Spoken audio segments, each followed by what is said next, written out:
Good afternoon. Today is Thursday, September 16th, 2010, and it's 12:30 p.m. on the East Coast and 9:30 a.m. on the West Coast. My guest today is Dr. Melvin Kirschner. He and his family have been on 61 cruises in the last 35 years. Future programs on Cruise with Bruce will be about traveling to Brazil, Ireland, and Greece. Starting Saturday and for the next 6 days, I'll be having information about the Big E, which is an annual agricultural fair that's for the states in the Northeast. The event segments will be 10 to 15 minutes, and they'll highlight events that are taking place at the fairgrounds. On Friday, October 1st, we'll be holding the first of the Travel with Oliver meetup groups, and we'll get together for a travel party on cruising to Alaska. The videos that we're going to show during the program on Friday, October 1st are Aurora Rivers of light in the sky, and a cruise line video that will be shown. There'll be food, beverages, maps, music, and more. Just check out the website on cruisewithbruce.com for more information. Also, the first Friday in November, we're going to have someone talk about Jack the Ripper for our travel party to London. Saturday, October 16th, we're going to tour 5 wineries in southeastern Connecticut. Check out the Cruise with Bruce website for details. My current promotion is a cruise to the Eastern Caribbean with Royal Caribbean's Freedom of the Seas from February 13th to the 20th, 2011. The lowest published fare is $786.85, but you can go for less. I can't publish the price for Vacation Club members. Just check the website for more information. If you book by November 1st, 2010, I'm going to send you a $25 dining certificate for selected restaurants in your area. Today, I'd like to introduce Dr. Melvin Kirschner. He and his wife live in Granada Hills, California, and he's a retired public health doctor. He has a book that's out called All Medicines Are Poison, and he has that on a website as well as Amazon. You can go to my website for a link to the book, and you can also go blogtalkradio.com/cruisewithbruce, and you'll see the link there. Today he's going to be talking about his cruise to Antarctica with his family, with his wife and himself. That's coming up, or that was last year. And he's going on 2 more cruises, one starting this week. His website is allmedicinesarepoison.com. Well, Dr. Kirschner, welcome to the program, and how are you today? Fine, thank you. Would you talk a little bit about yourself and how you started cruising, a little bit about your experiences from your first cruise until now, and you mentioned that you went with your family, how things have changed, what you would do different from knowing what you know now. If you went and you started cruising right at the beginning, what would you do different? And then we're going to talk a little bit about Antarctica, but I'll let you start. Thank you. The first cruise was booked by my wife, unbeknownst to me, the Island Princess, to Alaska. I didn't want to go on a cruise. I had never been on a cruise. I didn't like the idea. But she dragged me along, and the only reason I went was that there happened to be a medical program on the cruise, which meant that I could write off the price of the cruise. So I went. I enjoyed the medical program, and I really enjoyed this ship. These were the old-style ships. It was chafing dish service for food. They were just absolutely super-duper. They are not that way now. I don't know. I haven't been on the very high level of ships, but all the ships I've been on no longer do chafing dish and no longer give you the attention that they gave us on that Island Princess.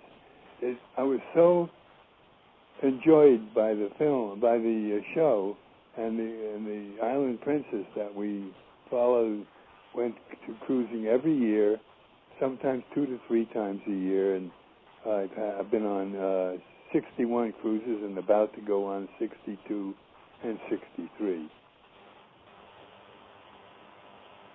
Very good. So your first cruise was that. Now, you've gone with your family, correct? Most of the time. I've never been alone, of course. It was sometimes just my wife and I, but usually with my family. I have 4 boys. And what are some of their experiences? You were talking about yours. How did they like their first cruise? Well, the first cruise was interesting because there were only a few kids on board, and my youngest boy is something of a wise guy, and they held him over the ship's railing and threatened to drop him into the ocean, which I think was not a very good thing. It really worried us. The ship went to the Alaska and the Arctica, and the water was pretty cold down there. Well, I don't remember whether he could swim at that time. The other thing that's interesting about this ship, as I told you, chafing dish service and all that, you came into the dining room at a certain period of time. If you didn't get there exactly at the right time, they closed the curtains and you couldn't go there. You had to go eat somewhere else. Secondly, you got a plate in front of you, nothing else. And the 2 waiters would come and let you read the menu and ask you what you'd like and give you advice and so on. One of the things that happened is when they served my wife's plate, the potato broke in half. Would you believe the waiter made oh my goodness, and he grabbed the potato and threw it away and put a fresh potato on the plate. The other thing that happened that's of interest is the fact that my kids got anything they wanted, and then something happened with me. I figured, well, I'm on a brand new ship. It wasn't a new ship. It was for my first cruise, and it was an English ship. I want to try some English food, so I ordered kippers. When the kippers came, they didn't smell good, they didn't look good, and I'm sitting there grimacing, and the maitre d' comes over and says, you know like? I said, I don't know. And he says, give him a plate of ham and eggs. Can you imagine the way maitre d' coming to the table? That's how carefully they watch their, yeah, they don't do that now. Anyway, well, we've got such large ships and such large numbers of people. Right. This ship was 20,000 tons, which was a large ship in those days. Right. Of course, now so we that have was 35 years ago, correct? Right. And how have things changed for the better as well as for the worse? You've talked a little bit about the less attention. Is it good today? It's good, but less attention. The best attention we ever had was on a little ship called the Pearl of Scandinavia. We went to the west, well, actually it's our west, but we went to China, Singapore, and Hong Kong and places like that on that ship. And the service was so good that each table had one of the officers or members of the cruise having their meals with you. The afternoon tea was amazing. They had an amazing cart going around with all kinds of goodies on it. They had somebody playing the harp or the piano. There were cookies and cakes and stuff everywhere in the little room that was the tea room, and that was the best tea party I ever had. They don't have them like that anymore. They now throw you a cup of tea. That's your tea party. The service is really much less now. The recent ships that you've been on, you mentioned Disney. Yeah, we were on the Disney ships several times. Each time we had gone to the Disney World, and my kids loved Disney, of course, but the two smaller ones got on the ship and they disappeared. We took them all day long except for breakfast, lunch, and dinner, and did things with them. Whatever they did with them, the kids didn't even want to come to the meals, and both of them, the little ones, said, "We like the ship better than the park. We'll be on the ship." Can you imagine that? As good as the park is, that they love the ship better? Isn't that amazing? It doesn't go anywhere either. Yeah.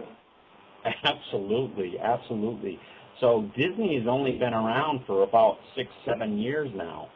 Right. And you said you went on the Wonder? We've been on the Wonder and the Magic both. I understand they've got another ship coming out, and we probably will go on that one. My kids are a little older now, but still they like cruising. I do have grandchildren. They're going to cruise. Yeah, absolutely. Well, Grandpa goes on 63 cruises, and by the end of this year, I'm sure they're going to be cruising sometime in their lives. I'm sure. You love to cruise, and you've been to just about every port in the world, haven't you? Almost, yes. We haven't been to Africa other than Egypt and the northern parts of Africa. We haven't gone down the coast either way or to the African area.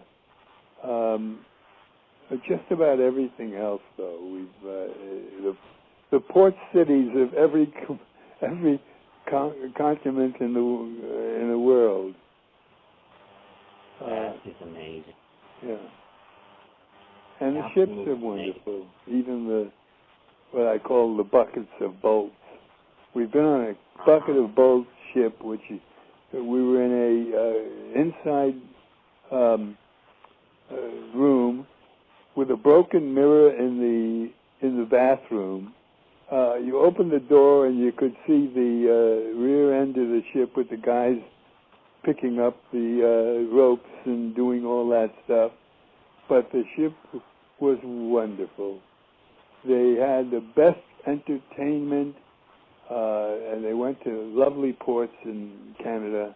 They went from all the way up the sea run through the lower Canada. But here it was a bucket of boats, not much of a ship, but the entertainment was wonderful and the food was wonderful. So that was from Boston or New York? It was from beyond Boston. It was in the, I think it started in Montreal or someplace like that, and went through the seaway to New York, yeah. Mm-hmm. But we had a wonderful So you were on that ship. So you were on the St. Lawrence Seaway? Yeah. Okay. Yeah. And you know, here's a little bucket of boat ship, but how they handle things and who they hire to be entertainment and how they do their food is more important than it's an old ship. Absolutely. Now, what's the largest ship you've been on? We're about to go on the largest ship, the Solstice. That ship is about 110,000 tons. The first ship we were on was 20,000 tons, and gradually we worked our way up to 40 and 50 and 60,000 tons. The largest ship we've been on so far was the Costa Fortuna, which is 102,000 tons.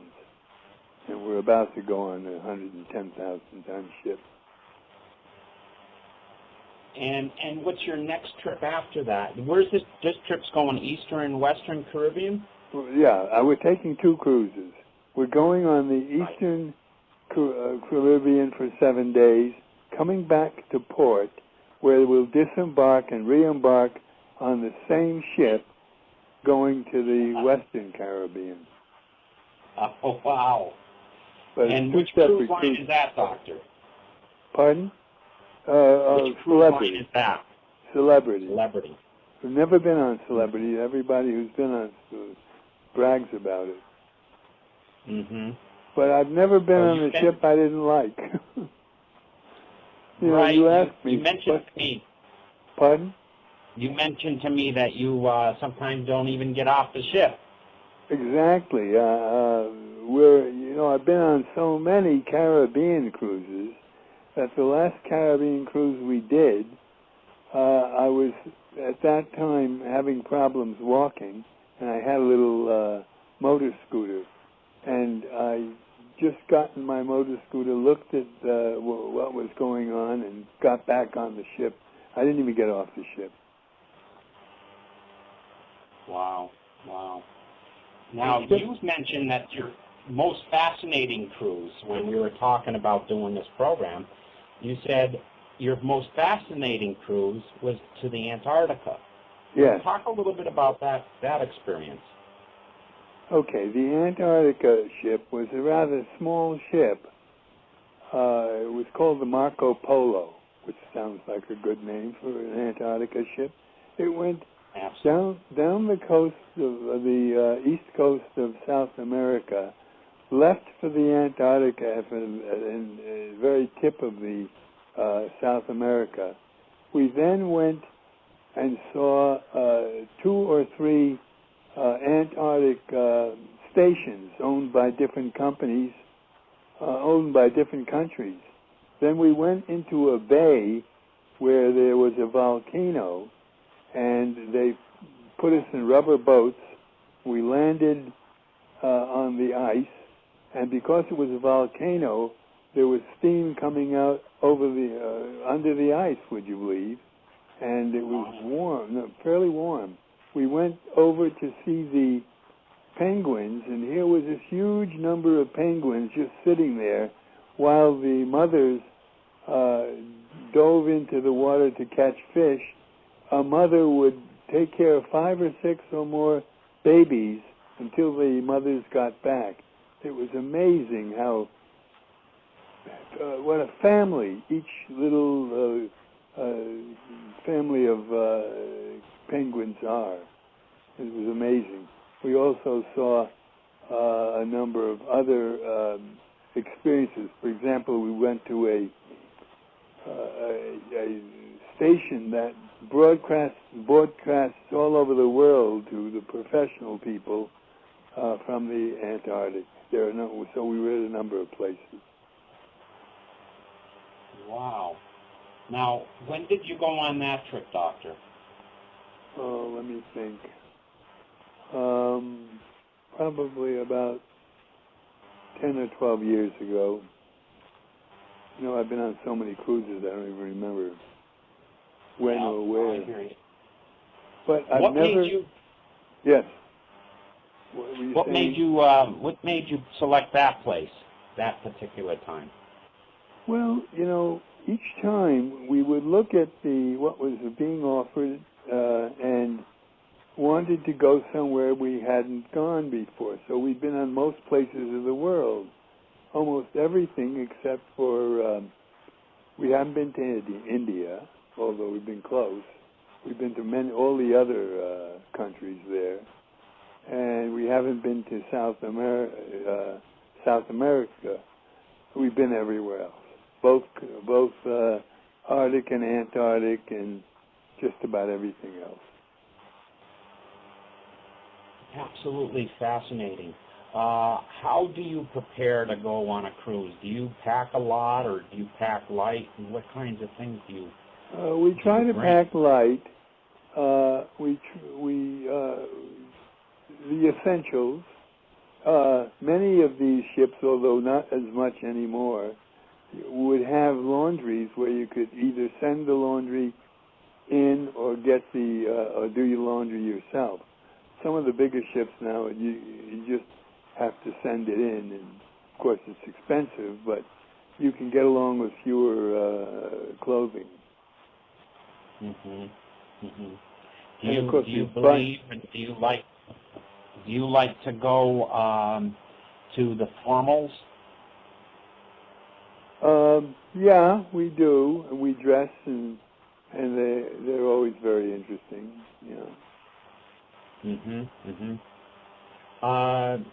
Now, when you cruise, I know some of the answers to this, but some of our listeners may not. What goes on with passports and visas and stuff like that when you go on a ship? You have to have it all available. It didn't used to be that bad, but now you have to have everything that identifies you with you.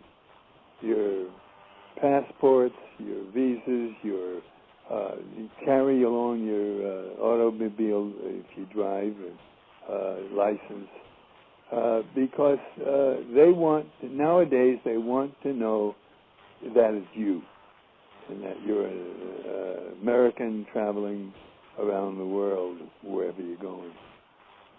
So do carry identification.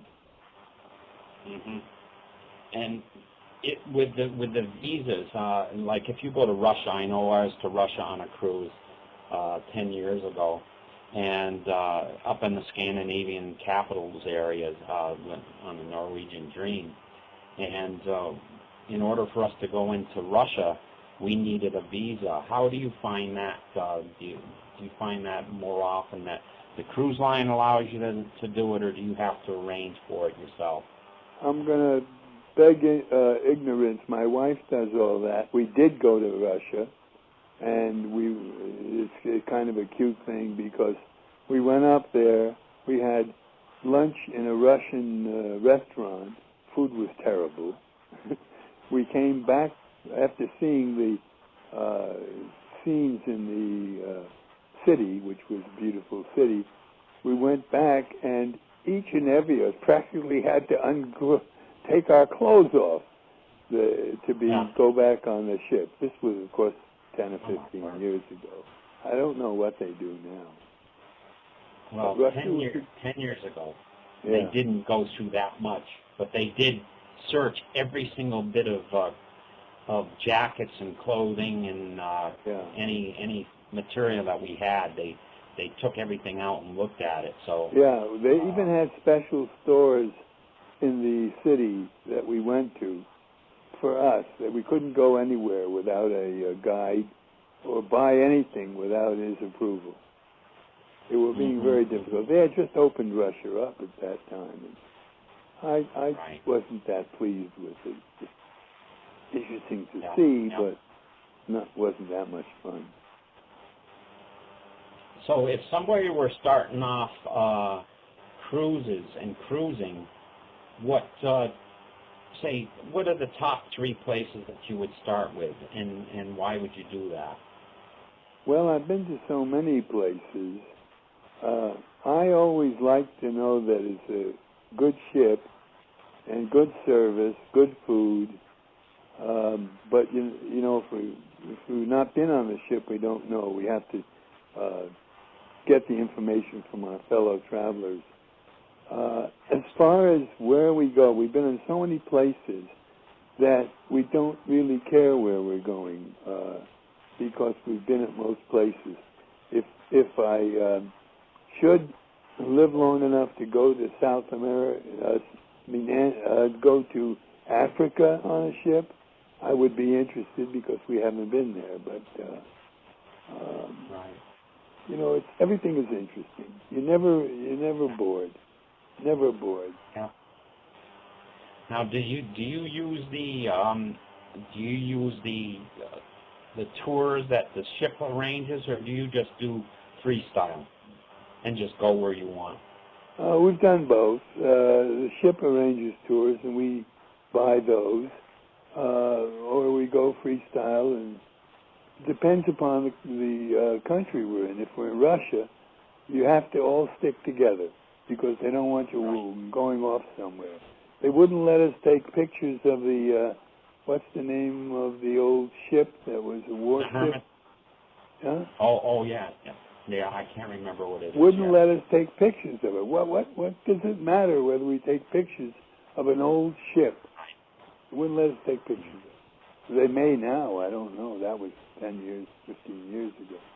Did you get to see the Hermitage? Yeah, it was amazing. Amazing. They had windows open with the sun coming in and the weather coming in, and some of that stuff is bound to be damaged by the weather. But it was amazing. They have some marvelous stuff. Absolutely incredible. So you're going on these 2 cruises within the next next couple of days. Right. And next year, what do you have on the agenda? Well, we don't have anything on the agenda. I've gotten up in years. I'm 84 years old, and you know, when you get to be 84, you count the years one at a time. But if I'm alive, I will take a cruise. Yeah, I hear you. Probably down Africa if I can. Have you traveled on land tours, or do you just prefer to do cruise tours? What kind of tours? Land tours, where you just go into a capital, let's say Barcelona, and you take a bus from place to place. We've done that, but I don't like that as much. You know, you're cramped up in the bus, and you don't know where you're going to stop for lunch or dinner, and so on. You don't know about the hotel. One thing you do know about, the first day you're on the ship, you know what the hotel looks like, you know what the food is like, you know what the service is like, and you either decide this is a good ship or this is not a good ship. I won't go on it again. Absolutely. Most ships are good ships. I don't know a ship I didn't like. You know, that's sad because people ask me, well, what ship did you not like? I said, I don't know a ship I didn't like. Even the bucket of bolts. Somehow they find a way of entertaining you and making you feel comfortable. It's wonderful. It's something, the cruise industry is something that isn't replicated anywhere else. Very, very interesting. Do you find, let's say, what's the most memorable experience that you've had yourself, and then the most memorable experience, let's say, that your children talk about it all the time, out of all the cruises, other than Antarctica, which I know is one of your favorite places? Yeah, the other one was going to China. We went to China 3 times, and we got off the ship, and they took us into China on a tour, all the way to the Great Wall, past the Great Wall to the Voodoo Mountains in the northern part of China, back to the early on we were in the tombs. They had opened a tomb. The Ming tomb? About 10 years ago, and they found that opening the tomb was destroying what was in the tomb, and it's now closed. But China is very interesting, and there's a lot of amazing. We went in locks with locks. We were on a Chinese river cruise after we left our main ship, and we went up the Nile. It went past where they were building the Great Wall, Great Dam. I think it's finished now, and had to go up locks in order to get up to the different level of the Nile behind the Great Wall, behind the Great Dam.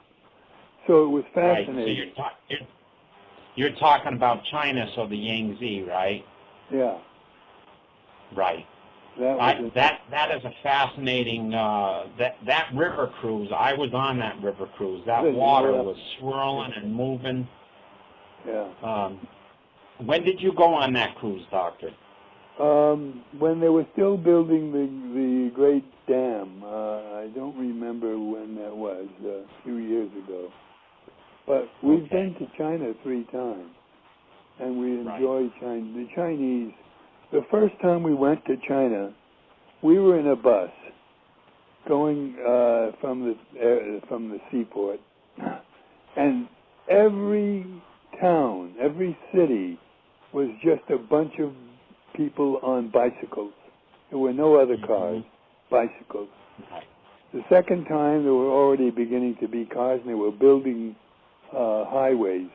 The third time we went, there were nothing but cars jamming up every road, and interestingly enough, we had to rush out to get to our next, from the hotel, which was magnificent, to get to our next venue, and the lady that was taking us said, "Run across the street and get yourself a McDonald's hamburger.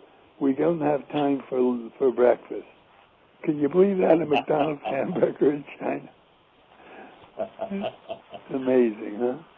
And we've seen that develop from, on our first Chinese trip, they wouldn't let us go anywhere without a guide because they didn't want us to see anything.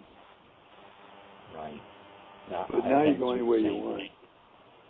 Right. I was there in '93 and again in '99, and I saw the changes. Were they watching you to see that you don't go anywhere? 93, they're definitely watching us. 99, it was a little more lax, but not too lax. Yeah. But there are major changes. There's another program that I did a couple months ago with a woman that was there for 2.5 years with her children and her family, and she was talking about how she went just about anywhere she wanted. So it's interesting how that country has changed. Yeah. I know that you love cruising, but you also have another interest of mine, and that is medicine. Yes. And the dangers of, I think what you said is all medicines are poison. Yes. Well, I talk did. a little bit about. Okay. The book All Medicines Are Poison was written over many, many years. I was in practice 47 years. And we've always known that every medicine has bad side effects for somebody. So whenever I could, I would talk my patients out of taking a medicine. Too many people think there's a medicine that will cure them for everything. And I said to every patient I gave medicines to, the benefits that you're going to get from this medicine are more important than the side effects, but you may get side effects. Please call me if you have anything abnormal. And at other times, where people want a medicine, they'll say, I would like to have some penicillin or something.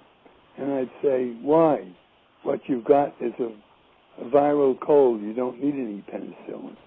And from time to time, I've had actually to argue with people, but most of the time they're regular patients and understand I'm looking for the best results for them. So I'm the doctor who only writes prescriptions where they feel the prescription will benefit them and the side effects will be of less consequence. Because all medicines have side effects. Right, absolutely. And sometimes, you're taking some of these medicines and they say, there was something that was on the other day, and it's for sinus. And they say, well, you may have nosebleeds, headaches, this, that, something else. And I'm saying, give me the sinus. I don't want to have all these other things going on because it does change the chemistry of your body. We have a lot of medicines going off the market that had been put on the market. And I personally believe that the pharmaceutical industry is careful about letting us know what the good effects are and hides the bad effects. Now, I didn't think that years ago, but I know that's true now because the authorities are finding that out, that the pharmaceutical industry very nicely forgot to tell us about the side effects. The other thing is, they tested on a few hundred people, maybe a few thousand. When millions of people take a medicine, all kinds of new side effects show, and one has to learn from that as to whether the benefit of the medicine is less risky than the side effects that it'll have. That's why I call all medicines poison. They are. But I use them. Yeah. Right.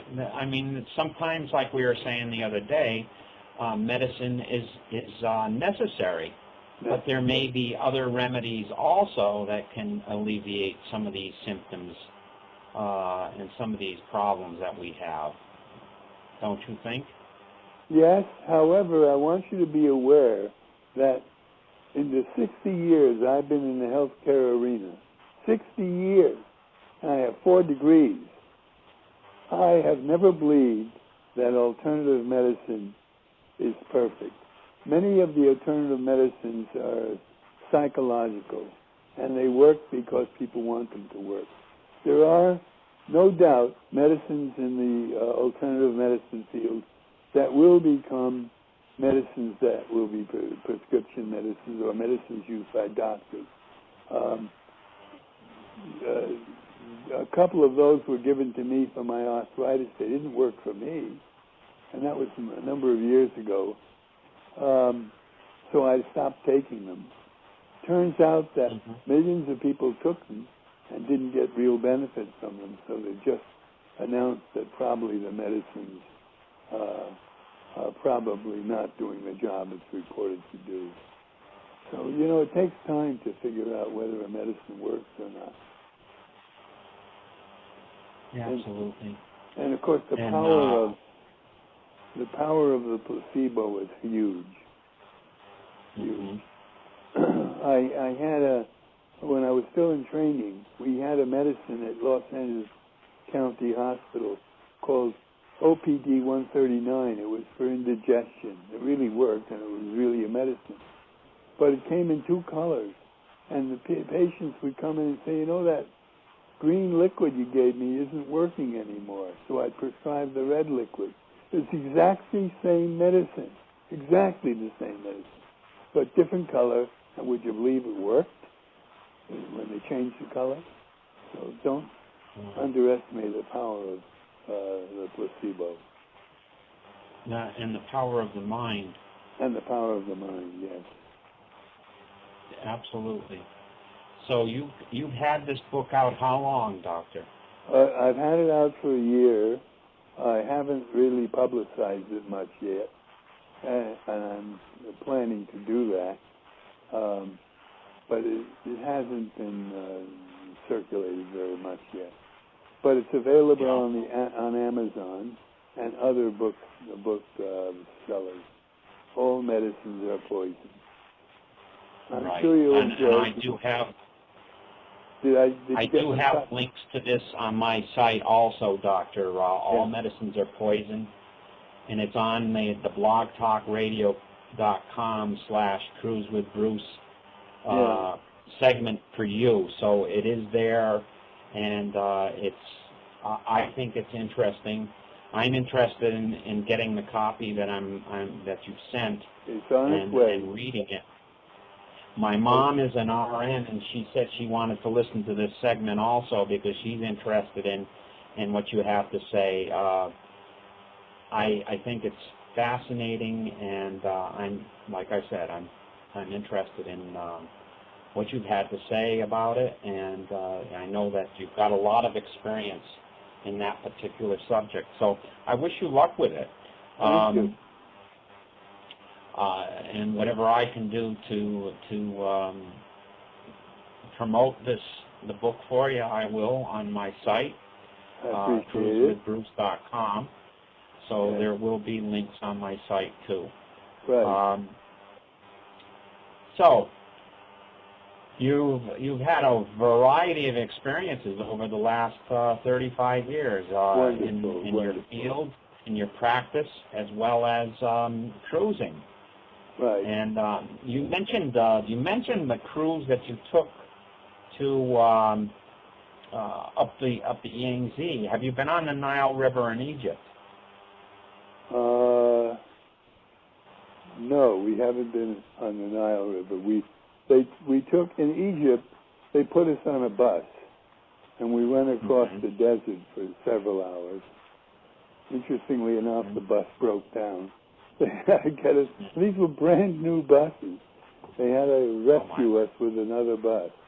But we did see we did go and see the tombs and the pyramids and the Sphinx and all those interesting things, and the Cairo Museum, where they have hundreds of things they haven't opened yet.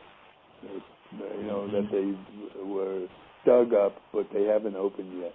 Their big complaint was the fact that England had their one of their prizes that they wanted back. Right.